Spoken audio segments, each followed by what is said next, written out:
గా సెలెక్ట్ అయ్యాను. దీంతో పాటు గ్రూప్ 2 కూడా రాశాను నేను. అందులో నాకు ఎక్సైజ్ ఎస్ఐ పోస్ట్ వచ్చింది. నా ప్రిపరేషన్ గ్రూప్ 1 3 years నుంచి అవుతుందండి. 2021 లో గ్రాడ్యుయేట్ చేశాను. ఒక 1.5 year కాగ్నిజెంట్ లో నేను సాఫ్ట్వేర్ ఇంజనీర్ గా పనిచేసి తర్వాత నోటిఫికేషన్ పడింది. అప్పటి నుంచి ప్రిపరేషన్ స్టార్ట్ చేశాను. యూపీఎస్సీ అండ్ గ్రూప్ 1 ప్యారలల్ గా చేశాను. So after 3 years of preparation I got commercial tax officer, and I thank everyone for conducting this event and recognizing this young talent so that future generations కూడా వస్తాయి, prepare అవుతాయి, public service లో పాల్గొంటారు, and ఇది వాళ్ళకి మంచి motivation ఉంటుంది అని నేను ఆశిస్తున్నాను. గ్రూప్ 1 కు ప్రిపేర్ అయ్యడం చాలా కష్టమని కొంతవరకు నెగటివిటీ టాక్ దాని గురించి ఏం చెప్తారు సార్? కష్టం అంటే కష్టం ఉంటుందండి.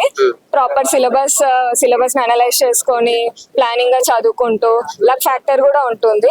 అన్ని మనము యూపీఎస్సీ రేంజ్ లో చదువుకొని సిలబస్ ఓవర్లాపింగ్ చూసుకుంటూ ప్రిపేర్ అయితే ఏది కష్టం కాదు. ఆ కష్టం కాకపోతే మేము ఇక్కడ ఉండే వాళ్ళమే కాదు. ఆ కష్టాన్ని చూసుకొని దాన్ని బట్టి ప్రిపేర్ అయ్యి మేము ఇక్కడ ఉన్నాము, కష్టపడి చదువుకొని వచ్చాము. మీ జర్నీలో మీరు పడ్డ కష్టాలు ఏంటి అంటే ఇంత దూరం రావడానికి? ఫ్యామిలీ సపోర్ట్ డెఫినెట్ గా ఉండాలి. ఫ్యామిలీ సపోర్ట్ లేకపోతే ఇక్కడ దాకా రావడం ఇట్స్ అ లాంగ్ జర్నీ. ప్రతి దశలో ఫెయిల్ అవుతాము, పాస్ అవుతాము, సక్సెస్ రేట్ చాలా తక్కువ ఉంటది.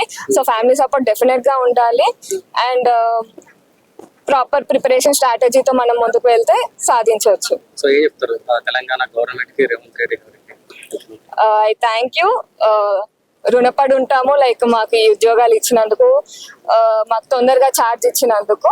So I thank Telangana government for conducting this notification. Yeah, group 1 prepare అయ్యే వాళ్ళకి మీ తరపు నుంచి వచ్చేటటువంటి సలహా ఏంటి? ప్రాపర్ స్ట్రాటజైజ్ చేసుకొని సిలబస్ అనలైజ్ చేసుకొని ప్రాపర్ గా ప్రిపేర్ అయితే ఈజీ ఉంటుంది ఈ జర్నీ. ఏదో పైన చదువుకుంటూ పైన రాస్తే అవ్వదు. కొంచెం ఇన్డెప్త్ గా నాలెడ్జ్ అనలైజ్ చేసుకుంటూ రాస్తే సక్సెస్ డెఫినెట్ గా వస్తుంది. నితీష్, నేను రీసెంట్ గా జరిగిన గ్రూప్ 1 రిక్రూట్మెంట్ లో డిప్యూటీ కలెక్టర్ జాయిన్ అయ్యాను. మహమ్మద్ లో పోస్ట్ అయ్యాను. ఈరోజు ఏంటంటే ఆర్ఎస్ కార్పొరేషన్ తరఫున కల్వ సుజాత మేడం గారు మా అందరి సన్మానిస్తున్నారు. ఏంటంటే ఎక్స్పీరియన్స్ వస్తే లైక్ ఇంతకుముందు చాలా ఎగ్జామ్స్ క్రాక్ చేస్తున్నాను. ఆల్మోస్ట్ 9-10 జాబ్స్ కూడా వచ్చాయి సెంట్రల్ అండ్ స్టేట్ లో. సో కొంచెం కన్సిస్టెంట్ గా ప్రిపేర్ అయ్యి మంచి చదువుకుంటే like you can also crack group 1. Already UPSC experience ఉంది కాబట్టి ఆ ఎక్స్పీరియన్స్ గ్రూప్ 1 కూడా పనికొస్తుంది. Remaining subjects we can make a plan and UPSC schedule దీనికి అప్లై చేసుకుని చదివిన వచ్చేసింది.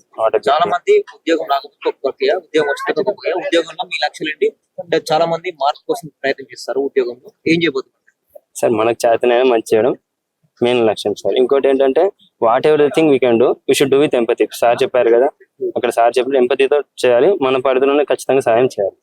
సో మన వల్ల అయ్యే మార్పు చేయగలగాలి.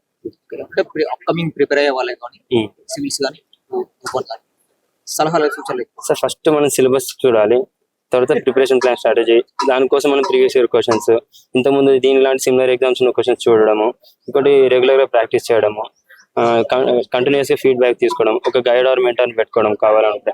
దాన్ని బట్టి మనం ఇంక్రిమెంటల్ ప్రోగ్రెస్ చేసుకుంటూ కంటిన్యూస్ గా ప్రిపేర్ అవుతుంటే we can see the results definitely sir. One day or other we can get the results.